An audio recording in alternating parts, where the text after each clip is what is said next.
In this episode of Trekking Through Compliance, we take up all our yesterdays. Compliance, the final frontier. Tom Fox is the voyager of Trekking Through Compliance. His mission? To explore the original series and seek out and share what it can teach you about compliance. Here's your host, Tom Fox.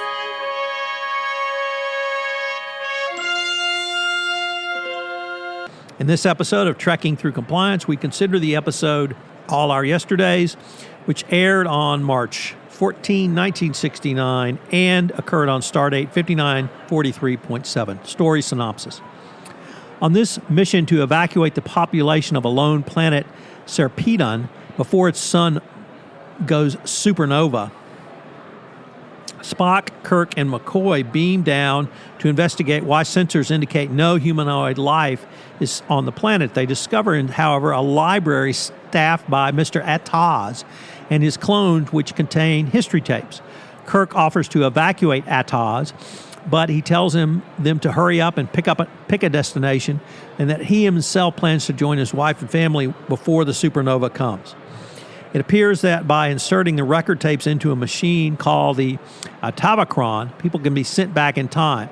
Mr. Atoz confirms Kirk's suspicions that this is indeed what has happened to the inhabitants of the planet.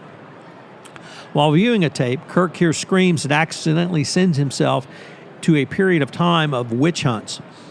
McCoy and Spock rush in after him, but they are transported themselves 5,000 years in the past when the planet was still in an ice age.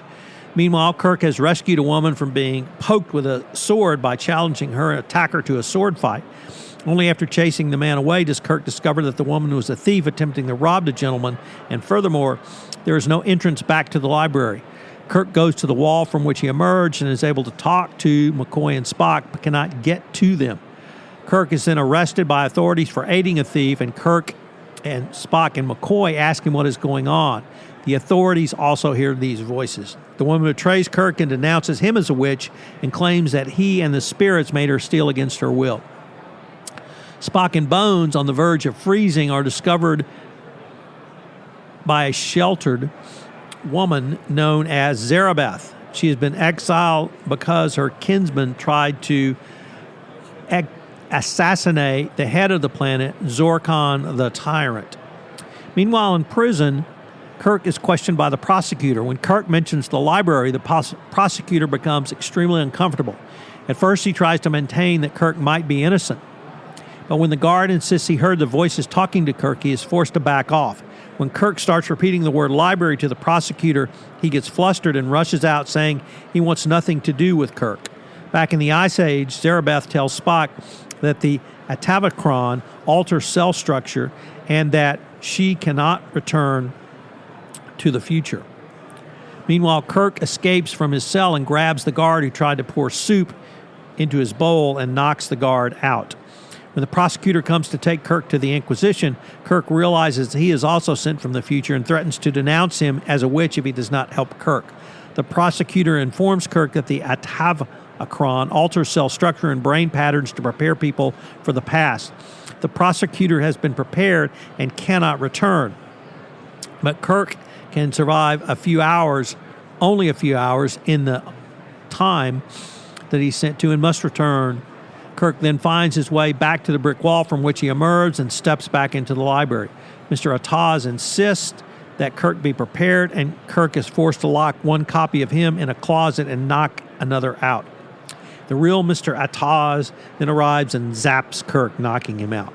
Back in the Ice Age, Spock's personality is slipping to that of a barbaric Vulcan of 5,000 years in the past. He falls in love with Zarabeth and believes when she tells him that he cannot go back.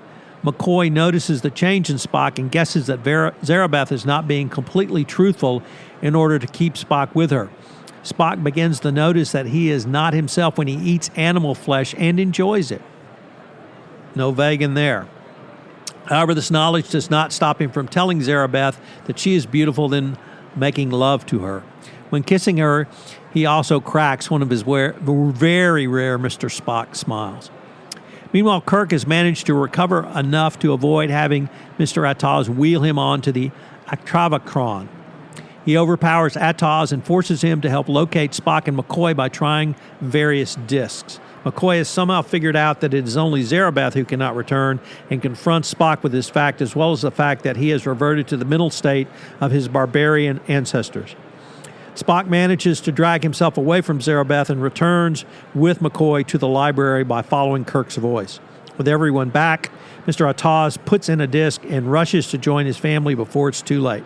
Kirk, Spock, and McCoy then return to the Enterprise just as it warps out as the star supernovas. Fun fact. The screenwriter for this episode, Jean Lassette Areste, was a UCLA librarian at the time she wrote the script.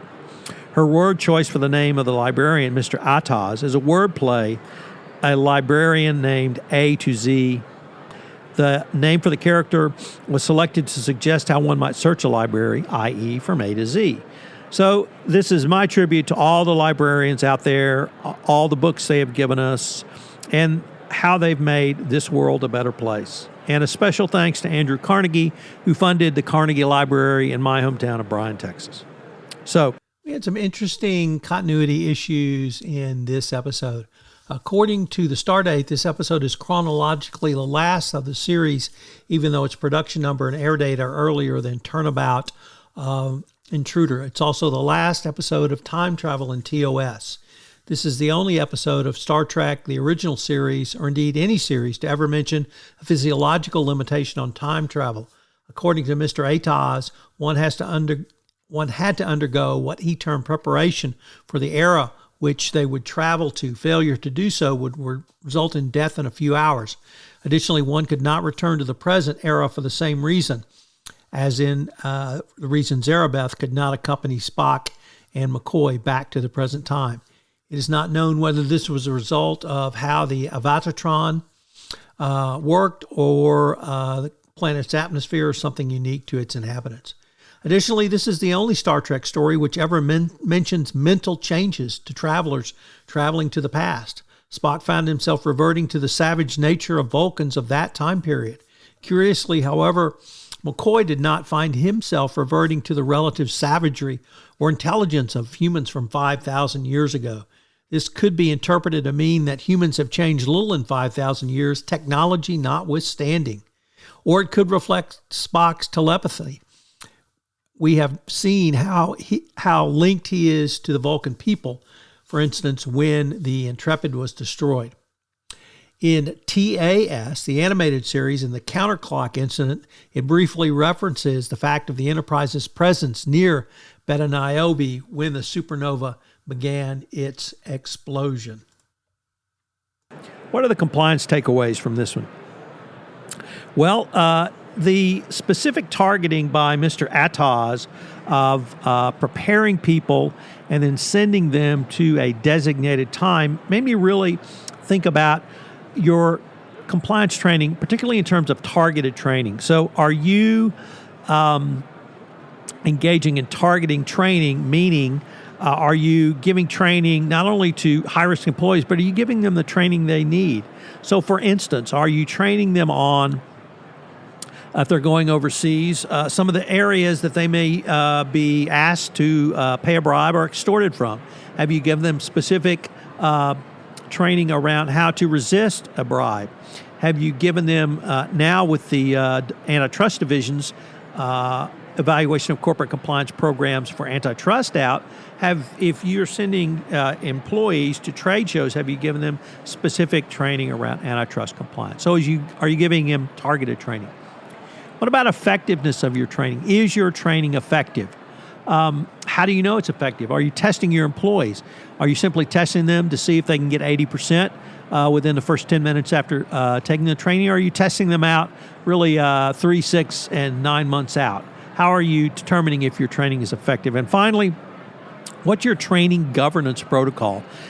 This was a concept presented to us, or to me rather, by Sean Rogers, head of training, compliance training at General Motors, around governance of your training. Is there any one group who has oversight and visibility into all of your corporate training to make sure that it's consistent, there's no overlap, and there's no gaps, holes, or even useless training? So I hope you'll join us tomorrow where we take up the final episode of the original series, Turnabout Intruder. If you enjoyed this episode of Trekking Through Compliance, you can help it grow by sharing it with the biggest Trek fan you know.